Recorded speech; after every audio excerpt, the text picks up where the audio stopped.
For years, we've been all over the adventure category of riding, going back to, well, sometime around our first season in 1989, when Yamaha first brought out a smaller version of this bike here in Canada, the 1989 750cc Ténéré. Basically, a big, sturdy, road-going dirt bike with spoked rims, room for luggage, and sit-down, stand-up riding ergonomics.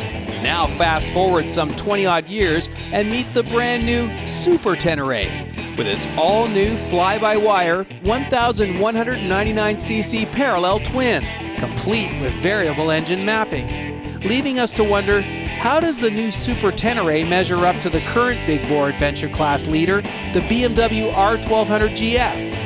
Well, to answer that question, we press one of Canada's top enduro riders, former national champion Kevin Burnett, into action. And here's what he had to say after a day in the saddle. So Kevin, this morning we rolled this out of the trailer. You got your first look at it. What was your first impression before you even threw a leg over it? I wish it was blue. But I love it. It looked bulky in the front end. Like we were saying earlier, I thought the tank looked absolutely huge, but once you take a good look at it, you see this is the airbox here. Most of your fuel's down low, and that's evident when you're driving it because it tips around real easy. Yep. It's not a big bulky thing. Loved it. Great balance. So let's sort of break it down a little bit. Tell me about the motor itself. I was impressed with just how much torque it had for a twin. Yes, and throughout the range, it doesn't complain. You can be in 6th gear at 60 kilometers an hour and it will just drive away from it, doesn't complain about it. Right. Really impressed. Very well tuned. Yeah. Easy to drive in any gear. Nice. It sounded nice too as you rode away. Did you like the sound? Yeah, you rev it up a bit. I don't think I went over $6,000 all day, but it's got a nice sound, nice feel. Great. How about the transmission? It's a brand new bike. It has very few miles on it, but what about the transmission? Very smooth. Never missed a gear all day. And even if you forget to drop a gear, it doesn't matter because it's got all kinds of torque. Right. You just pull through that corner in the high gear, whatever. Now you were asking a lot of questions about the brakes. You seem to be concerned about the ABS, or you wanted to really try it out. What did you think of the brakes and the stopping power, the ABS? Well, my concern is when you take it off of pavement onto some gravel or other loose surfaces, how does it react front and back? You get off into some gravel and you just grab a handful of front brake, a big no-no on most bikes, and it just stopped. No drama. What else can you ask for? Right. Suspension hit every bump. I hit every pothole I could see. Yeah. Sorry about getting dirt on it. Yeah, no worries. But it worked good. Okay. Speaking of working good, you have a few options up with the controls. Yeah.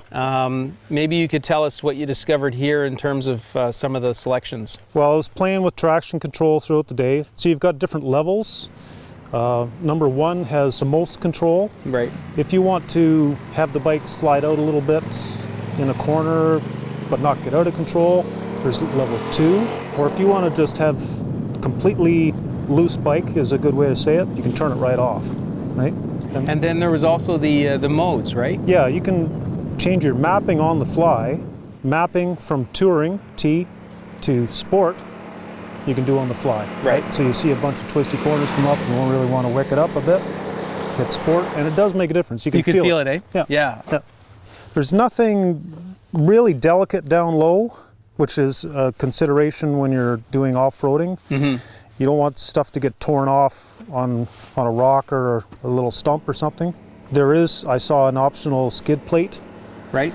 If you're going to get real aggressive, I'd say throw that on. Yeah. It's good though. So who would you recommend this bike to? Who's the customer that's going to appreciate a bike like this?